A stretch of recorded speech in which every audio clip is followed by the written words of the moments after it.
मेरे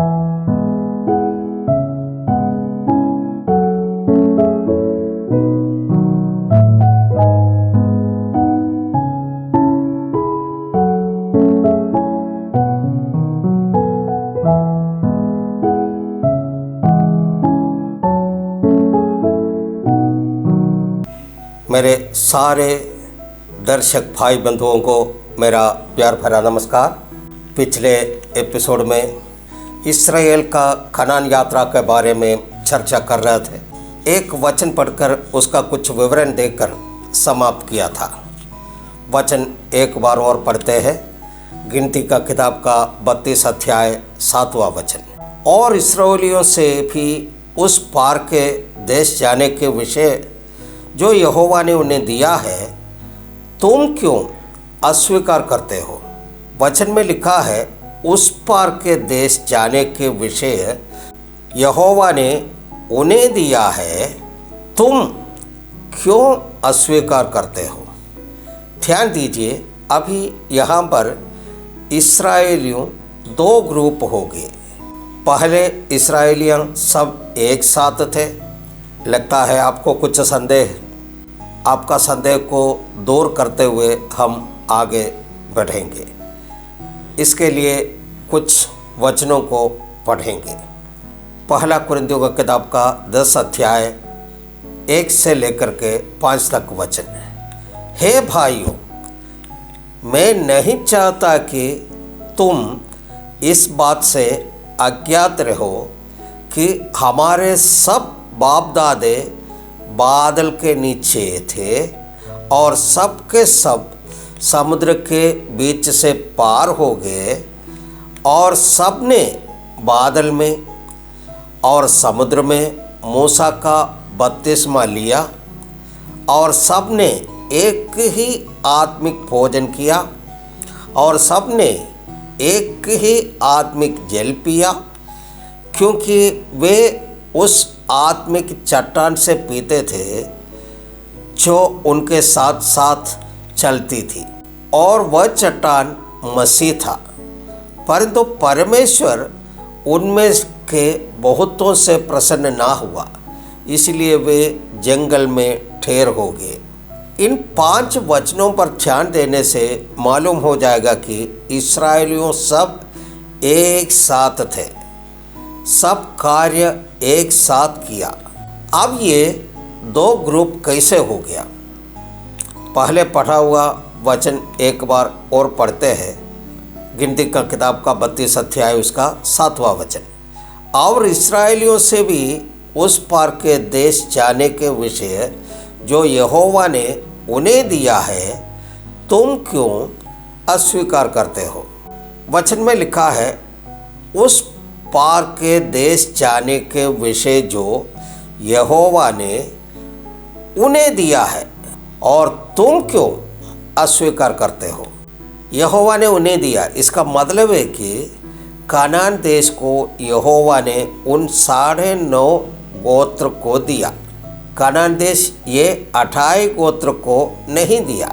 28 गोत्र को यहोवा ने उस ग्रुप में से निकाल दिया। कारण क्या है। सीधी सी बात है, जिस समय इन 28 गोत्र का दिमाग से कनान का विचार, कनान का चिंता हट गया, उस समय परमेश्वर ने उसे ग्रुप में से इनको निकाल दिया। हम अभी हमारा मौजूदा हालात को एक बार देखते हैं। हम कलीसिया के आराधना में, कन्वेंशन में, गॉस्पल मीटिंग में सब बैठकर धन्यवाद, हालेलुया, ग्लोरी, काल्वरी सब बोलते रहते हैं। लेकिन हमें सोचना है कि सही में अभी भी हम उस आत्मिक ग्रुप में है कि नहीं, कौन जाने। वचन में लिखा है हानोक ने परमेश्वर के संग चला। मूसा और नूह सब परमेश्वर के वार्तालाप करते थे। लेकिन हमें जांचना है कि हम इन सब के ग्रुप में अभी भी है कि। आप टेंशन मत लीजिए, मैं आपसे पूछूंगा नहीं, क्योंकि परमेश्वर सब जानता है। कोई कोई चर्च में से 1 लाख 2 लाख लोग निकलते हैं। बाहर से देखने में सब मसीही लिखते हैं। उसमें से कितना लोग परमेश्वर के साथ है कौन जाने। हम सच्चाई बताते हैं, कलीसिया के अंदर का परफॉर्मेंस से स्वर्ग राज्य का वारिस नहीं बन सकते। हम वापस आते हैं, जिस समय कनान का विचार, कनान का चिंता इन 28 गोत्रों का दिमाग से हट गया, उस समय परमेश्वर ने उन्हें ग्रुप में से निकाल दिया। वचनों को पढ़े, गिनती का किताब 32 अध्याय 8वां वचन। जब मैंने तुम्हारे बाप दादों को कादेश बरने से कनान देश देखने के लिए भेजा, तब उन्होंने भी ऐसा ही किया था। अगर हम मूसा का बात को हमारा चालू भाषा में बोलेंगे तो तुम लोगों को कहने से कोई फायदा नहीं। जब मैंने तुम्हारे बाप दादों को कादेश बरने से कनान देश देखने के लिए भेजा था, तब उन्होंने भी ऐसा ही किया। वचन गिनती का किताब 32 अध्याय का 9वां वचन देखते हैं। अर्थात जब उन्होंने एशकोल नाम नाले तक पहुंचकर देश को देखा, तब इस्राएलियों से उस देश के विषय जो यहोवा ने उन्हें दिया था अस्वीकार करा दिया। बाप दादा लोग एस्कलोन नाम नाले यानी कि तराई तक पहुंचा, उधर से कनान को देख लिया। वापस आकर के रिपोर्ट क्या दिया है, कनान देश तो अच्छा है, लेकिन वहाँ पर अतिकाय अनाके मल माने अच्छा शरीर वाला लोग रहते हैं और हम उनके आगे टिट्टियाँ जैसे हैं। वहाँ हम उनसे जीत नहीं सकते हैं और वे लोग हमें ख़त्म कर देंगे। ऐसा बात तो बोलकर लोगों को उनको कनान जाने से रोक दिया और निरुत्साहित कर दिया। तब परमेश्वर ने बोला, यहोशू और कालेब छोड़कर कोई वहाँ प्रवेश नहीं कर पाएंगे। केवल इतना ही नहीं, हम नहीं जानते आप उस वचन पर कभी ध्यान दिया कि नहीं, परमेश्वर ने वहाँ पर एक खास बात उनको बोला। उसका अगले वचन को पढ़ेंगे, गिनती का पुस्तक 32 अध्याय 10 से लेकर के 13 वचन तक। इसलिए उस समय यहोवा ने कोप करके ये शपथ खाई, निसंदेह जो मनुष्य मिस्र से निकल आए हैं उनमें से जितने 20 वर्ष के व उससे अधिक अवस्था के हैं, वे उस देश को देखने न पाएगा जिसको देने के शपथ मैंने इब्राहिम, इसहाक और याकूब से खाई थी, क्योंकि वे मेरे पीछे पूरी रीति से नहीं हो लिए। परंतु यपुन्ने कनजी का पुत्र कालेब और नून का पुत्र यहोशू, ये दोनों जो मेरे पीछे पूरी रीति से हो लिए हैं, ये तो उसे देखने पाएंगे।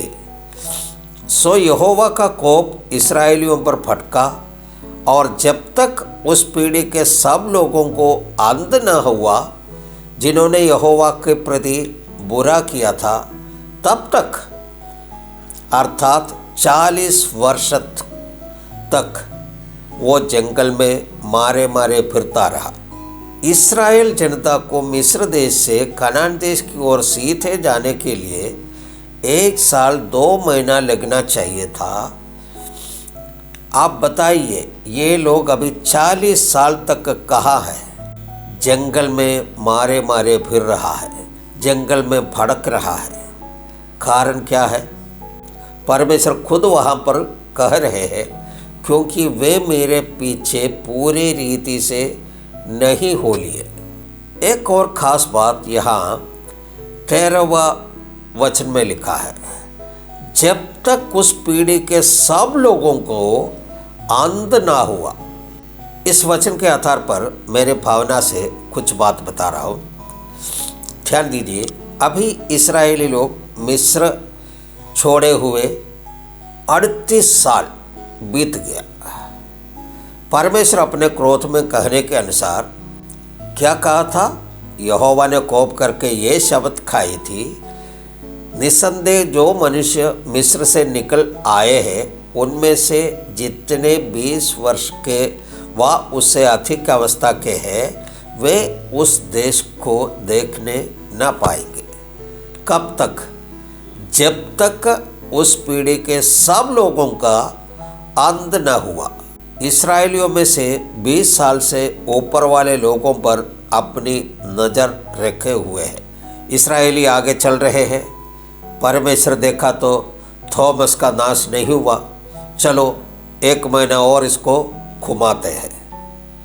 कुछ दौर फिर ये लोग चला। फिर परमेश्वर ने देखा तो शमूएल का नाश नहीं हुआ, चलो इन लोगों को 2 महीने और फटकाते हैं।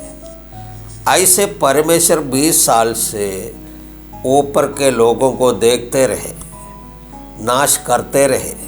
1.25 साल के यात्रा के बजाय 40 साल तक इन लोगों को फटका रहा है। ऐसे कुछ वचन बाइबल में लिखे हुए हैं।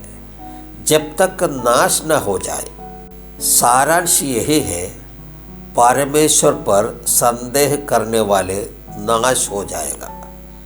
तो आप अपने आप से पूछिए, कितना बार परमेश्वर पर संदेह किया है? मैं फलाना कार्य परमेश्वर से मांगा, वो मुझे मिलेगा कि नहीं मिलेगा? मैंने फलाना व्यक्ति के लिए प्रार्थना किया, वो व्यक्ति को चंगाई मिलेगा कि नहीं मिलेगा? ऐसे अनेकों बार हम परमेश्वर पर संदेह करते हैं, फिर भी आप और हम नाश नहीं हुए। आप और हम नाश नहीं होने का कारण सिर्फ एक है, अभी हम कृपा युग में रहते हैं। अभी 6 लाख पुरुष में से कुछ ही लोग बचा है। अभी ये लोग डिब्बों में है। कनान में प्रवेश करने के लिए कुछ ही दूरी बचा हुआ है। परमेश्वर ने पूछा, सब नाश हुए? नहीं, कुछ बाकी है। तो बोले और चलो। कुछ दूरी और तय किए। परमेश्वर ने पूछा, इम्मानुएल नाश हुआ? नहीं, तो और चलो। पुराना नियम में परमेश्वर के ऊपर भरोसा जो नहीं किया वे सब नाश हो गए। अभी हम सब नाश नहीं हो रहा है, इसका मतलब है हम अभी कृपा युग में जी रहे हैं। पहले तुम्हारे बाप दादा थे, पापी थे, और अब उनके स्थान पर तुम लोग एक झुंड होकर पाप करते हो। इस्राएल के विरुद्ध यहोवा का फटके हुए कोप को और फटका रहे हो। गिनती का किताब 32 अध्याय का 14 वचन को एक बार पढ़ते हैं। और सुनो, तुम लोग उन पापियों के बच्चे होकर इसलिए अपने पाप दादों के स्थान पर प्रकट हुए हो कि इस्राएल के विरुद्ध यहोवा से फटके हुए कोप को और फटकाओ। मुझे अभी ये संदेह हो रहा, मेरे सामने जो सुन रहे लोग हैं यही सोच रहा होगा कि हमको स्वर्ग राज्य भी नहीं चाहिए, अनंत जीवन भी नहीं चाहिए, हम भी यहीं पर रहना चाहते हैं। इस एपिसोड को यहाँ पर समाप्त करते हैं। इसके बाकी बातों को लेकर के आपका सामने फिर प्रस्तुत होंगे। तब तक के लिए मुझे दीजिए इजाज़त। सबको जय मसीह, सबको धन्यवाद। परमेश्वर आप सबको आशीष देने पाए।